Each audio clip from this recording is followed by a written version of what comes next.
하나님 말씀 이사야서 9장입니다. 이사야서 9장 구약 성경 978페이지. 구약 성경 978면 이사야서 9장 1절에서 7절까지 한 절씩 교독합니다. 전에 고통받던 자들에게는 흑암이 없으리로다. 옛적에는 여호와께서 스불론 땅과 납달리 땅이 멸시를 당하게 하셨더니 후에는 해변길과 요단 서쪽 이방의 관리를 영화롭게 하셨느니라.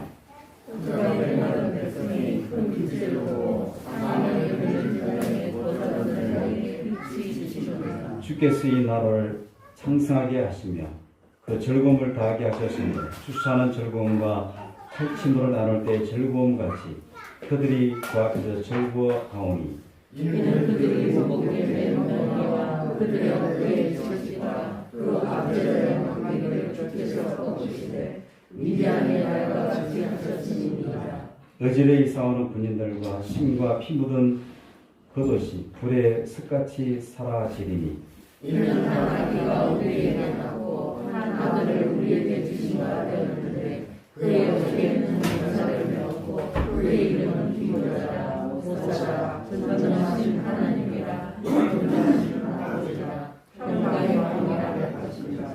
그 정서와 평강의 다음이 무궁하며 또 다윗의 왕자와 그의 나라에 군림하여 그 나라를 굳게 세워서 지금 이후로 영원히 정의와 공의로 그것을 보존하실 것이라. 만군의 여호와의 열심히 이를 이루시리라. 아멘.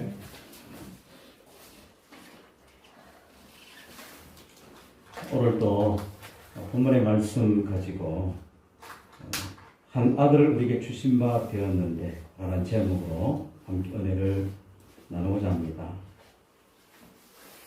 오늘 본문에 보면 그 시대적 상황이 펼쳐지는 것을 보게 됐죠. 이사야가 이 말씀을 기록할 때 시대적 상황, 그리고 700년 이후에 예수님이 유대 땅에 태어날 때 그 시대적 상황, 그 상황을 보면 암울하고 어두웠다 라는 것을 느끼게 되죠. 암울하고 어두운 상황 중에 한 줄기의 빛이 비치는 것처럼 이 땅에 오실 메시아에 대한 예언을 이사야가 하고 있음을 우리는 보게 됩니다. 오늘날 우리의 현실은 또 어떻습니까? 그 질문 안 드려도 잘 아시잖아요. 그렇죠? 개인적으로나 아니면 가정적으로나 사회적으로 국가적으로 이 국제적으로 봤을 때 좀 암울하고 절망적인 상황들을 우리가 많이 보게 됩니다. 특히 코로나 연일 7,000명대 확진자가 나오는 것을 보게 되죠. 위중증 환자가 1,000명대를 넘는 그런 상황이 전개되는 것을 보게 됩니다. 그래서 다시 거리두기가 강화되고 거리두기가 강화됨으로 이 소상공인들 또 타격을 입게 되는 것을 보게 됐죠. 이 소상공인들 뿐이겠습니까? 우리 개인적으로도 마찬가지죠.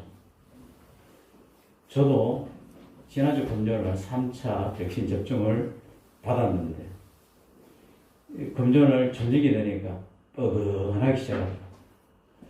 찝찝하게 말로 표현할 수 없는 뻐근함. 그렇죠. 맨살에 주사기를 넣어서 거기다가 쉽게 말하면 항체가 생길 수 있도록 사워서 이제 모더나 화이자 뭡니까 아스트라제네카인가 이런 것들을 주입하는 것을 보게 됐죠. 1차, 2차, 3차 이 맞는 것 자체, 그렇죠. 맞는 것 자체도 사람들이 두려워하는 것을 보게 됩니다.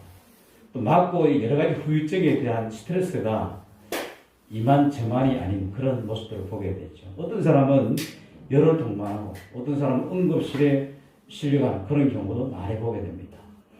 삶의 질이 툭 떨어지는 것을 보게 되죠.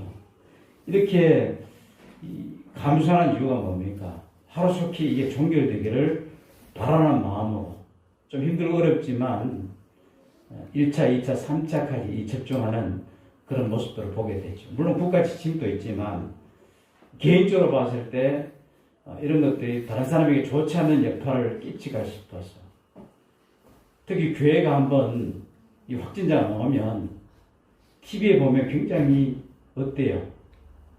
속이 터지죠. 그렇죠? 예를 들면 담임 목사가 백신 접종을 안 했더라. 그래서 이게 급기야는 성도들까지 다 이렇게 퍼졌다. 그러면 굉장히 교회가 또 욕먹는 모습을 보게 됩니다.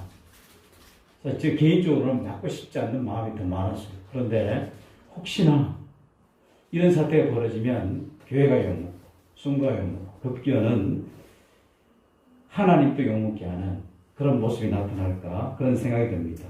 제가 말씀드리고 싶은 것은 3차로 끝나면 좋겠는데 정부 발표가 있었잖아요. 2차까지 맞으면 80% 정도 맞으면 집단 면역이 생겨서 이 코로나가 종식될 것이다. 이렇게 많이 과거에 발표되고 그랬는데 2차까지 맞았는데도 불구하고 오히려 확진자가 7,000명으로 확 뛰어오르는 모습을 보게 됐죠. 그러면서 또 2024년까지 계속 이어질 것이다. 이런 예측들이 나오는 것을 보게 됩니다. 아니면 더 길어질지도 모른다. 뭐 그런 예측들이 나오는 것을 보게 되죠. 3차로 끝나면 좋겠는데 또 이게 보니까 유효기간이 3개월. 3개월 후에 또 4차 맞고 또 3개월 후에 5차 맞고 이 전무후무한 일이 지금 벌어지고 있는 겁니다. 이런 시대에 우리가 꼭 종말론과 연결시켜서 뭐 말을 할 필요가 있겠느냐 이런 의문도 들지만 왜냐 우리가 살아오면서 우리게 지금 80을 넘으신 집사님입니다. 80년을 이제 살아오면서 이런 일이 없었잖아요. 그렇죠. 물론 여러 가지 위기가 많았지만 정말 좀 특이한 일이 지금 벌어지고 있잖아요. 그래서 우리는 이런 어떤 재앙 그리고 인간에게 다가온 이런 재난 이런 걸 통해서 또 성경이 말하는 주님의 재림에 대한 이 말씀을 떠오르지 않을 수 없다는 겁니다. 그래서 우리는 오히려 영적으로 더 준비하고 깨어있는 믿음이 우리에게 필요한 것이죠. 이런 암울한 시대일수록 하나님의 역사가 하나님이 배후에서 역사하시는 모습들을 보게 됩니다. 2000년 전 유대 땅에도 얼마나 암울했습니까?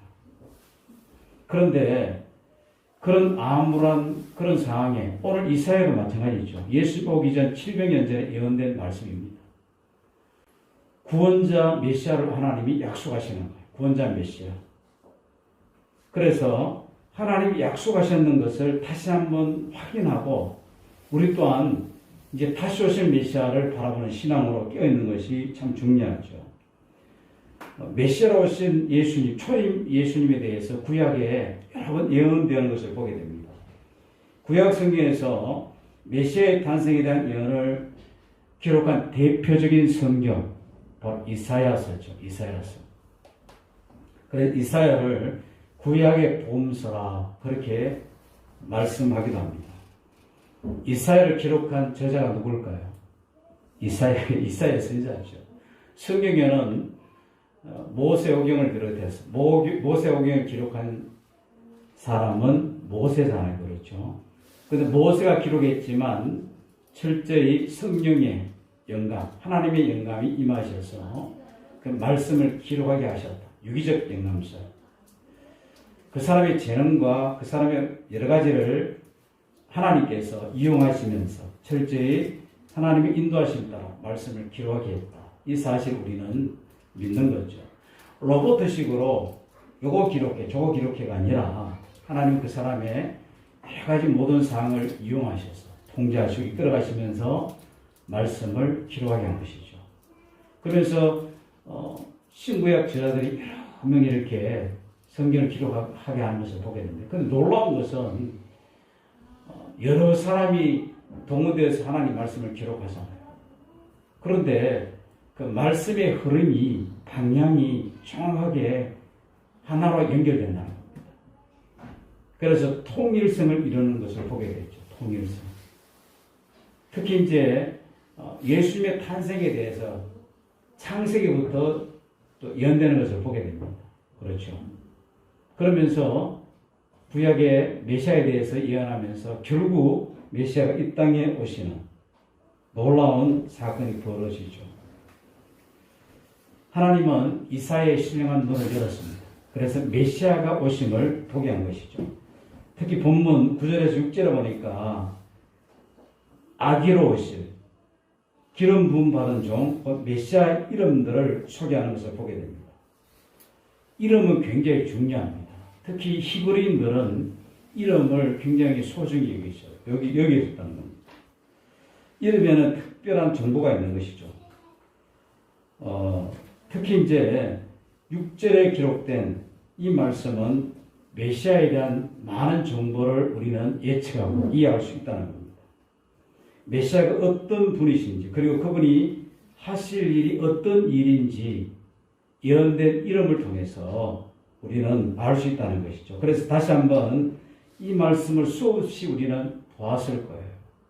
6절을 우리 다 같이 한번 합독해 보겠습니다. 6절 시작. 이는 한 아기가 우리에게 낳고 한 아들 우리에게 주신 바 되었는데 그의 어깨는 정사를 메었고 그의 이름은 기모자 모사 전능하신 하나님이라 영존하시는 아버지라 평강의 영이라 할 것입니다. 아멘. 그냥 여러분 읽었습니다. 그렇죠? 읽었는데 아무 생각 없이 읽을 수도 있고 보니까 이는 한 아기가 우리에게 낳고 한 아들을 우리에게 주신 바 되었는데 한 아기 그리고 한 아들 이렇게 사용하는 것을 보게 됩니다. 그 어깨에는 정사를 메었고 그 이름은 기묘자라 묘사라 메시아가 오는데 한 아기 한 아들 그분이 오는데 그 이름은 기묘자라 묘사라 전능하신 하나님입니다. 기묘자라 묘사라까지 하는 것은 이해가 있는데 한 아기 한 아들을 가리켜 전능하신 하나님이라까지 표현합니다. 그리고 영존하시는 아버지라 평강의 왕이라 할 것입니다. 이렇게 표현되어 있죠. 굉장한 말씀들입니다. 이 말씀들을 보면서 특히 한 아기 한 아들 이 말씀을 통해서 우리는 메시아는 완전한 인간이면서 완전한 하나님이심을 알 수 있습니다. 그 어깨에는 정사를 메었고 어깨에 정사를 메다. 정사는 사전적 의미로는 정치나 행정상의 일을 의미하는데 특히 이 정사는 인간의 구원의 문제에 대한 모든 일을 어깨에 메었다. 영적인 모든 일을 어깨에 메었다. 예수님이 정치하러 이 땅에 오시질 않았잖아요. 이 땅에 행정적인 일을 하기 위해서는 오시지 않았잖아요. 영적인 측면에서 영적인 정사를 어깨에 메신 것입니다. 특히 구속의 사역을 이루기 위해서 어깨에 메신 것이죠.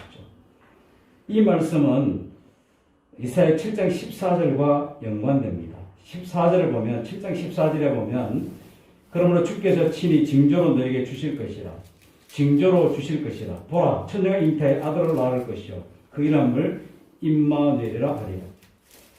보라 천녀가 잉태하여 아들을 낳을 것이요 이사야 7장 14절은 그냥 아들로만 표현되어 있는데 이 9장 6절에서는 한 아기 한 아들이라는 표현을 사용하고 있다.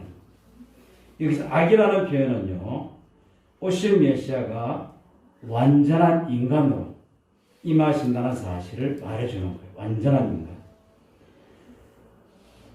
낳다는 말은 주님의 탄생을 말하는 것이죠. 이 메시아는 하나님이 약속하신 약속과 같이 완전한 인성을 가지고 다윗의 자손으로 오시는 완전한 인간이다. 이런 표현을 쓰고 있는 겁니다. 그리고 아들이라는 표현은 성경에서 예수님이 아들이라는 표현을 스스로 쓰는 것을 보게 되죠. 그리고 하나님의 아들이라고 주님이 표현했다가 그 당시 종교 기득권자들이 참남하더라. 그러면서 네가 무엇이기에 감히 하나님의 아들이라 표현하느냐 하며 예수님을 돌로 쳐 죽이려고 합니다. 그때 내가 하나님의 아들이다 이 말은요, 내가 하나님이다 이 말하고 거의 같은 급으로 생각했다는 겁니다. 그들의 이제 히브리인의 그 유대인의 사고방식으로 내가 하나님의 아들이다 이렇게 표현할 수 없는 겁니다. 그래서 예수님을 돌로 쳐 죽이려고 했죠. 신성모독죄로. 본인이 하나님이라 그러니까 살려둘 수가 없는 겁니다. 그래서 이 아들이라는 표현은 일반적인 사람의 아들을 의미하지 않고 완전한 신성을 가진 하나님의 아들을 의미하는 거예요. 사랑하는 여러분, 초림 예수님은 완전한 인간인 동시에 완전한 하나님이시다. 이게 성경이 말하는 예수님에 대해서 우리에게 주는 정보죠. 완전한 인간이면서 완전한 하나님. 이게 이해가 되십니까? 이게 믿어지십니까? 이게 기적인 거죠. 예수님이 이 땅에 오신 완전한 인간, 완전한 하나님. 그럼 왜 완전한 인간으로 오셔야 되는가? 이 이유를 들으면 예수님이 완전한 인간이셨구나. 그리고 또한 완전한 하나님이셨구나라는 것을 우리가 이해하고 받아들여 믿게 되는 것이죠. 그래서 이 질문을 우리는 왜 인성과 신성을 동시에 가져야 하는가? 그리고 오실 메시아가 하나님이시면서 동시에 사람이 되어야 되는 이유가 무엇인가? 그 이유는 이거죠. 하나님의 구속사역에 있어서 죄인을 대표하기 위해서는 반드시 인류의 한 사람이어야 하기 때문에 죄인을 대표하기 위해서 인류의 한 사람이어야 되는 것입니다. 우리가 로마서를 공부하면서 아담 한 사람을 통해서 죄가 이 땅에 들어옵니다. 그래서 아담이 인류의 대표성을 갖고 있는 것이죠. 타락한 인류의 대표성. 그런데 이걸 반전시켜야 되는 거예요. 또 다른 대표가 나와서 처음 주자에 쉽게 말하면 죄를 들어오게 한 처음 주자에 그걸 반전시켜야 되는 것이죠. 그래서 인류의 대표가 되셔야 되는 겁니다. 완전한 인간으로 오셔야 인류의 대표가 됨을 성경은 우리에게 말씀하고 있는 것입니다. 이제 중요한 것은 처음 사람 아담의 범죄로 인해서 죄가 세상에 들어오죠. 세상에 들어온 이후에 모든 인간은 죄의 권세 아래 놓이게 됩니다. 아담 이후에 모든 인간은 죄의 권세 아래 놓이게 됩니다. 그런데 이런 인류를 죄로부터 구원해내려면 인류가 받아야 할 죄의 형벌을 대신 감당할 자가 필요했는데 그는 반드시 완전한 인간이어야 된다는 것이죠. 완전한 인간. 그러면서 동시에 그는 죄가 없는 자이어야 합니다. 완전한 인간은 죄가 없는 인간이 되는 거죠. 그러나 일반적인 인간은 죄가 없을 수가 없는 겁니다. 그래서 스스로 죄를 안고 있는 상황에서 인류의 죄를 짊어질 수는 없는 거죠. 죄가 없는 인간이 인류의 죄를 짊어져야 그 죄를 해결할 수 있다는 겁니다. 그래서 예수님 외에는 어떤 인간도 죄에서 자유로울 수가 없는 것입니다. 성경은 모든 인간이 범죄하여 하나님의 영광에 이르지 못하더니 라고 로마서 3장 23절에 말씀하고 있지 않습니까?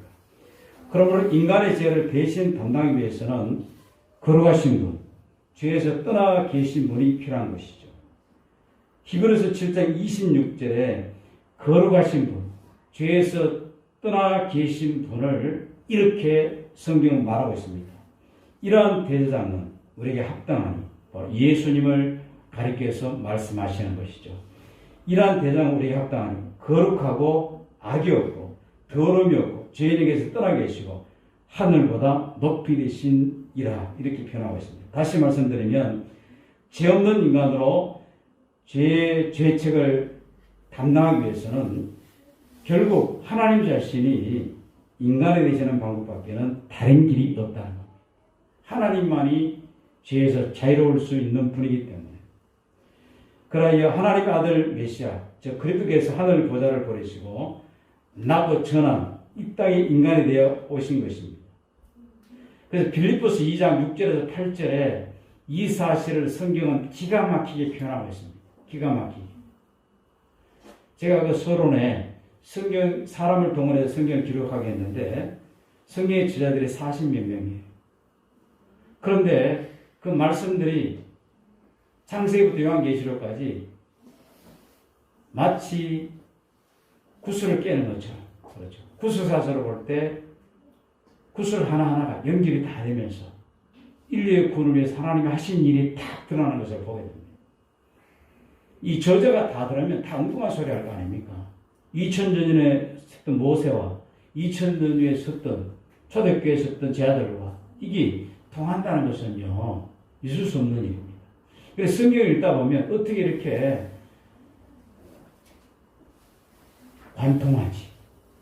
마치 금맥이 발견되는 것처럼 그 맥이 보이는 것을 보게 되죠. 하나님이 하신 일이라는 것을 우리는 알 수 있습니다. 빌립보서 2장 6절에서 8절에 보니까 예수님의 가르쳐 이렇게 표현합니다. 그는 근본 하나님의 본체시나. 누가요? 예수님이 근본 하나님의 본체시나. 본체란 게 뭡니까? 집에 가면 우리 컴퓨터 다 있잖아요. 본체가 있습니다. 그렇죠. 모니터가 있고. 이 본체가 말 그대로 본체라는 거예요. 근본 본체시나. 하나님과 동동대가는 거예요. 본체란 말은. 그런데 하나님과 동동됨을 취할 것을 여기지 아니하시고 오히려 자기를 비어 종의 형체를 가지사 사람같이 되었고, 이걸 이사야에서는 한 아기 한 아들을 우리에게 주신 바 되었는데 이렇게 표현하고 있습니다. 그래서 사람의 모양으로 나타나사 자기를 낮추시고 죽기까지 복종하시고 십자가에 죽으십니다. 한 아기 한 아들을 주셨는데 사람으로 모양으로 나타나셔서 십자가에 죽으셨다는 것이죠. 또한 성경은요, 예수님을 하나님 품에 독생하신 분이라고 성경이 표현하고 있습니다. 하나님 품에 독생하신 분. 요한복음 1장 18절에 보니까 본래 하나님 본 사람이 없으되 하나님 품 속에 있는 독생하신 하나님이 나타내셨는, 독생하신 하나님이 나타났는데 그분이 예수 그리스도라는 겁니다. 본래 하나님을 본 사람은 없는데 하나님 품에 독생하신 예수님이 나타남으로 이제 우리는 예수를 통해서 하나님을 보게 되는 거죠. 그리고 요한복음 1장 16절에 보니까 하나님이 세상을 이처럼 사랑하사 독생자를 주셨으니 이렇게 표현되죠. 그래서 그 독생자, 하나님 품에 독생하신 예수 그리스도를 믿는 자는 멸망하지 않고 영생을 얻게 하신다. 요한 1서 4장 9절에 하나님의 사랑이 우리에게 이렇게 나타난 바 되었는데, 하나님의 사랑이 우리에게 이렇게 나타나 어떻게 해요?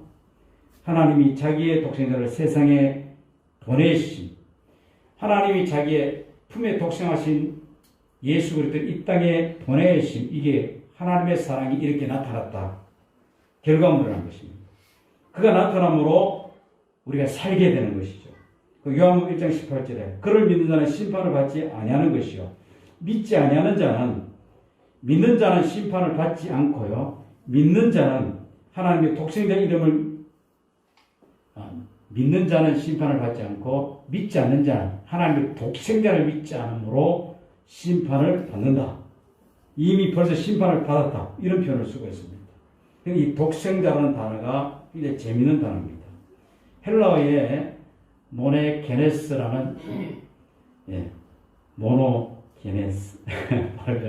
모노게네스라는 단어를 쓰는데, 이 단어의 의미가 유일무이한 자, 다른 것과 비교할 수 없는 것, 다른 것과 비교할 수 없는 자, 비교의 대상이 전혀 되지 않는 독특한 자, 그런 의미를 갖고 있다는 겁니다.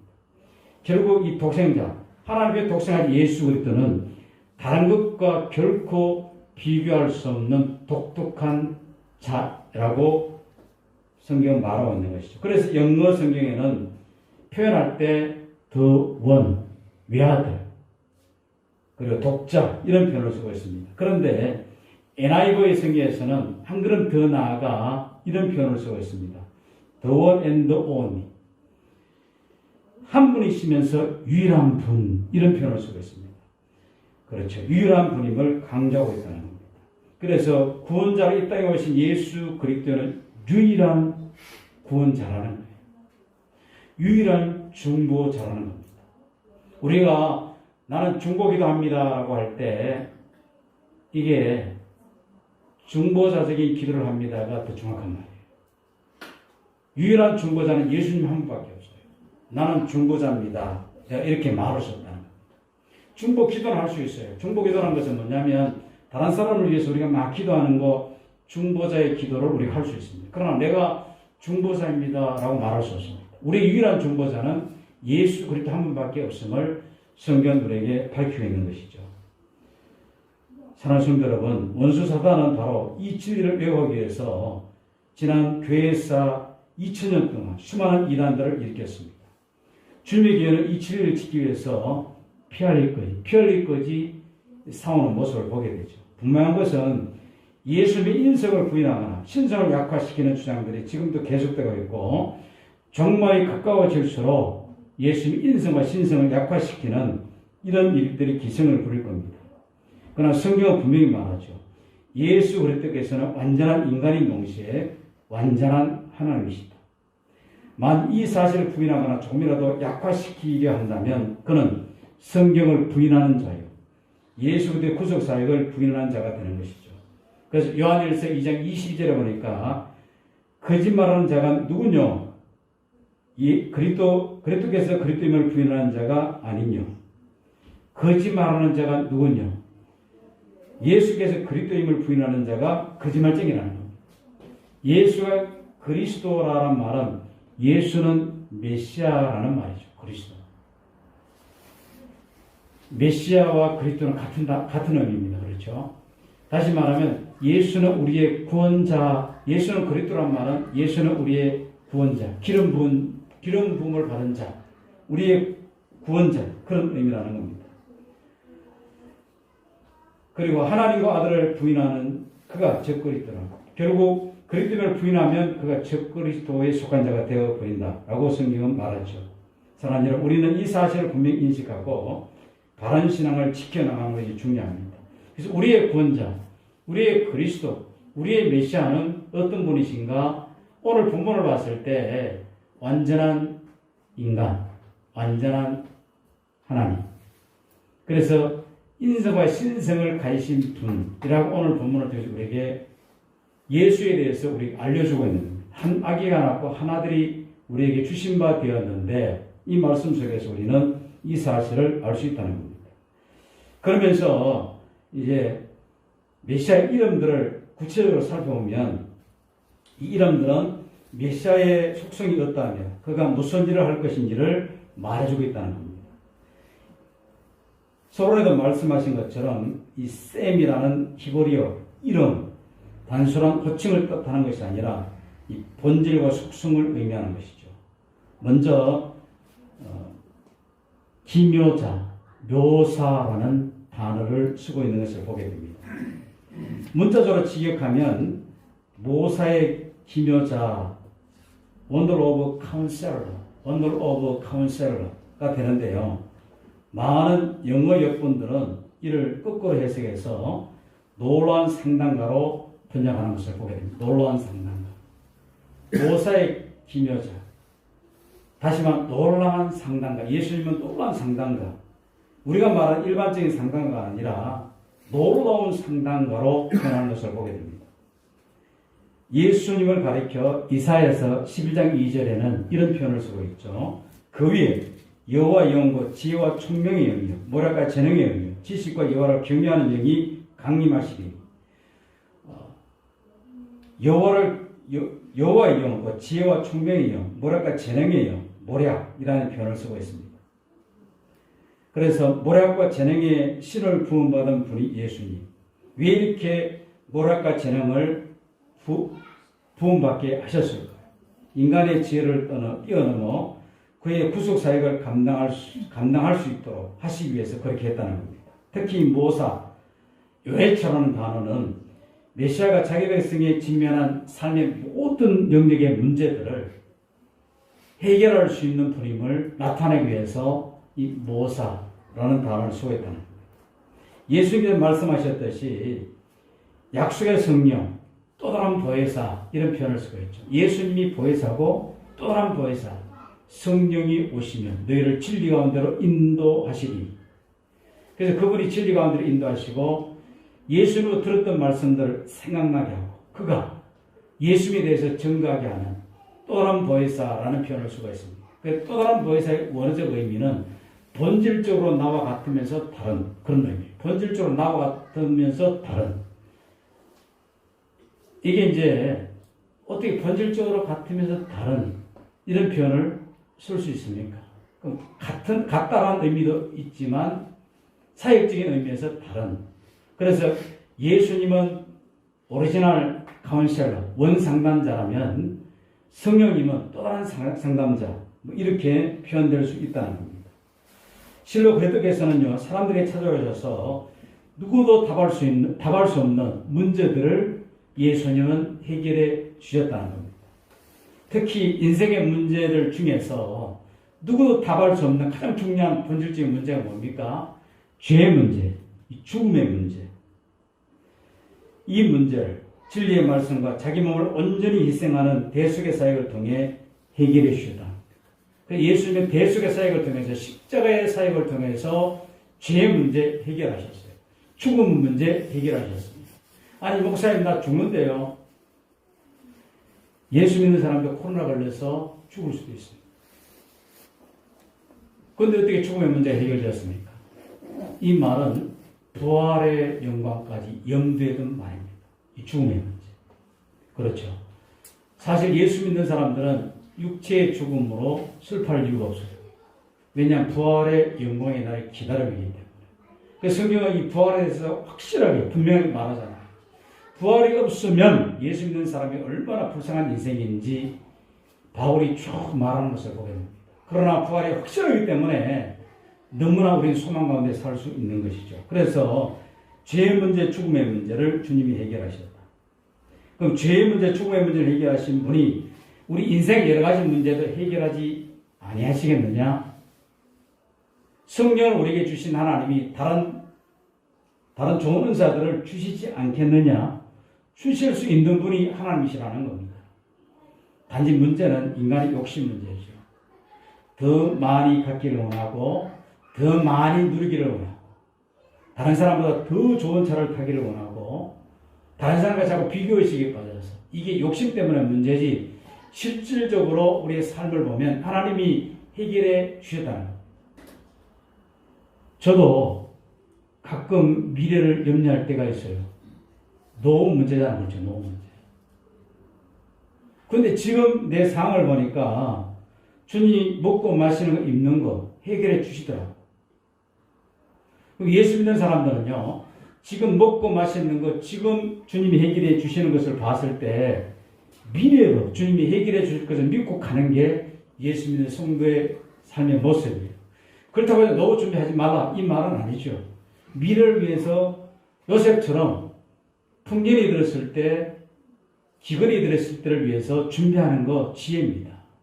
그런데 내 욕심에 이끌려서 정말 과도하게 그렇게 사는 사람이 얼마나 많습니까? 그래서 우리의 인생의 모든 문제를 주님께 맡기면서 하루에 우리에게 주신 은혜들을 감사하면서 그리고 간구하면서 기도하면서 찬양하면서 나가는 겁니다. 오늘 또 하루를 허락하시고 하루의 문제를 해결하신 하나님을 감사하며 내일 또 해결하실 주님을 바라보면서 우리는 한 걸음 한 걸음 나가는 것이죠. 이게 믿음의 삶인 것입니다. 그런데도 자꾸 염려하는 우리의 모습을 보게 되죠. 그 염려를 주님께 맡기라는 겁니다.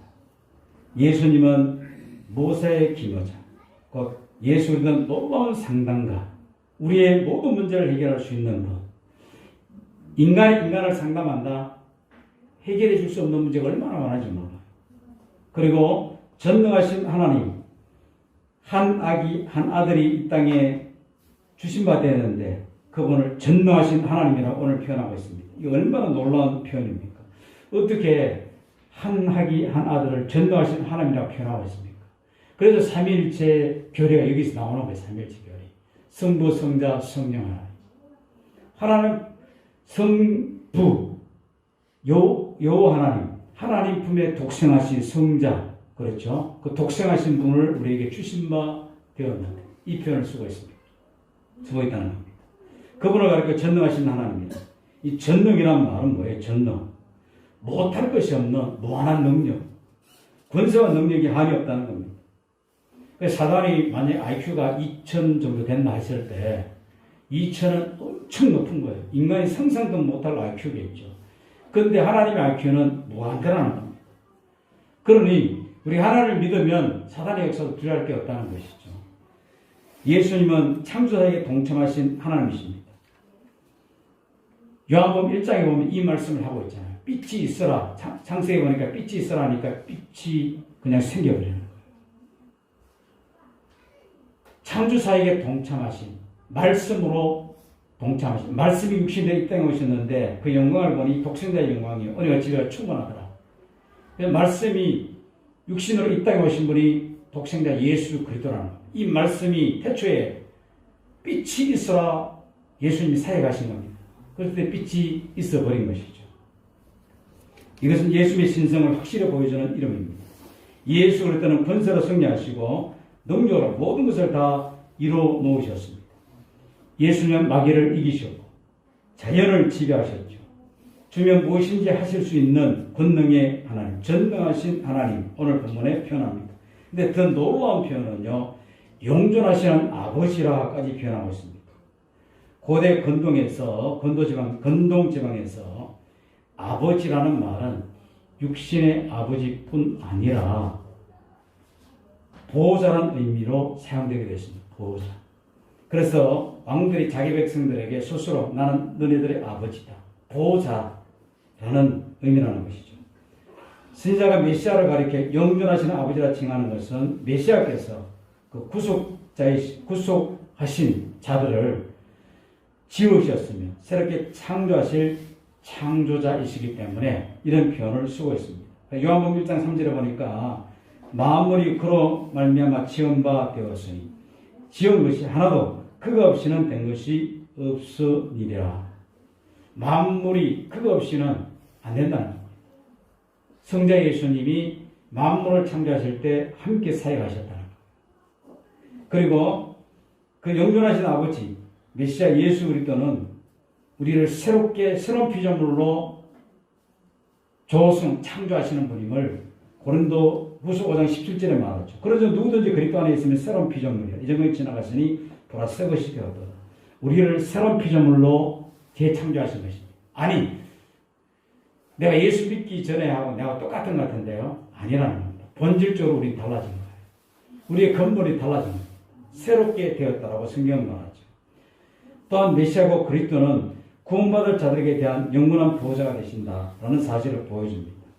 그리스도께서는 부성적 사랑으로 영원토록 변치 않고 백성들을 양육하고 인도하실 것임을 이 말씀을 통해서 우리에게 확실하게 보여주고 있는 겁니다. 그리고 평강의 왕이시라 이 표현을 쓰고 있죠. 평강의 왕.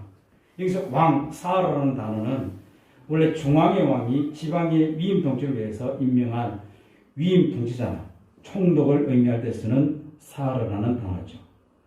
왕. 여기에서 장차 오실 메시아가 하늘의 왕이신 여호와에 의해 이 땅의 위임 통치자로 오실 것임을 암시해 주고 있다는 것. 또한 메시아는 평강 가운데 오셔서 평강을 확립하실 것임을 말하고 있죠.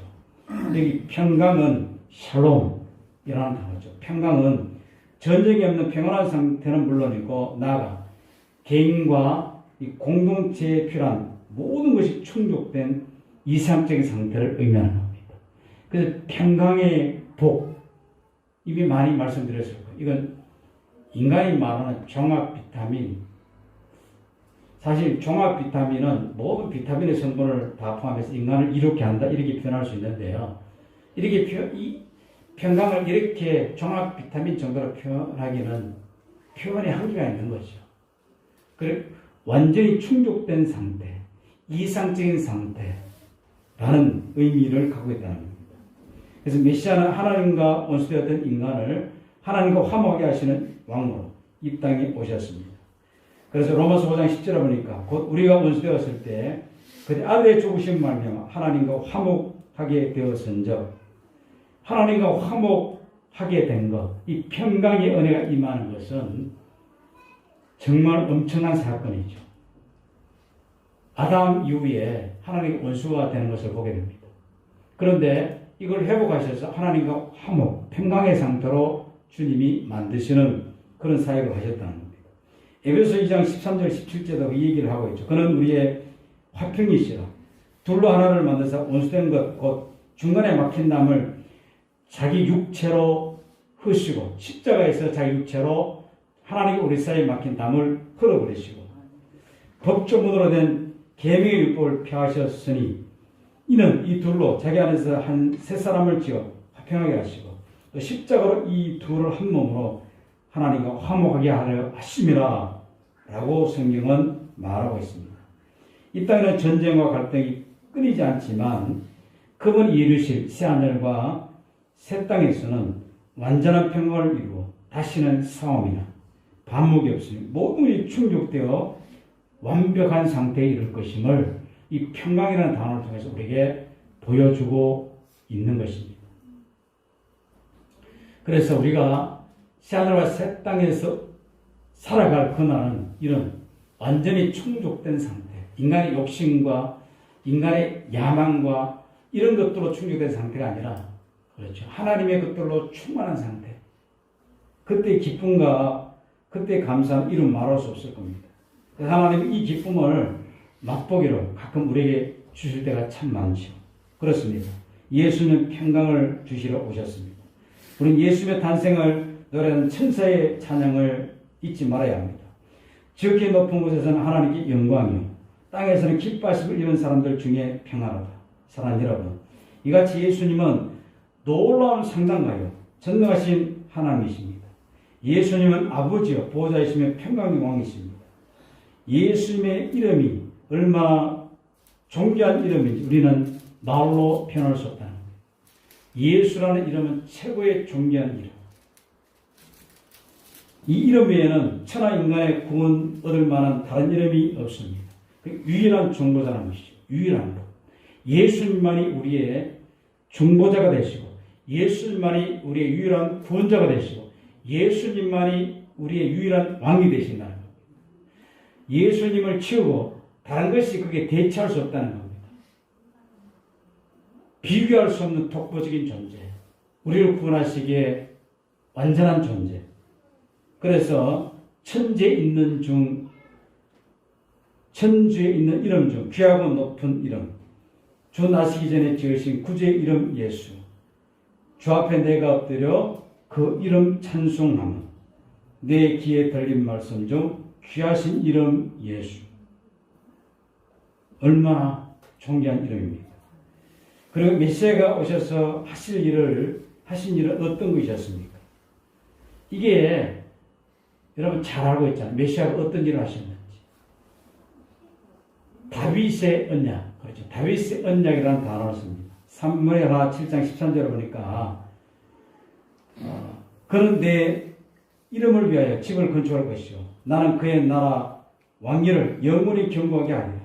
다시 말하면 궁극적으로 다윗 언약을 성취하실 분이 바로 예수님을 성경 우리에게 말해주고 있다는 겁니다. 다윗의 혈통으로 오시지만 그러나 다윗이 그분을 내 주로 표현하는 것을 보게 됩니다.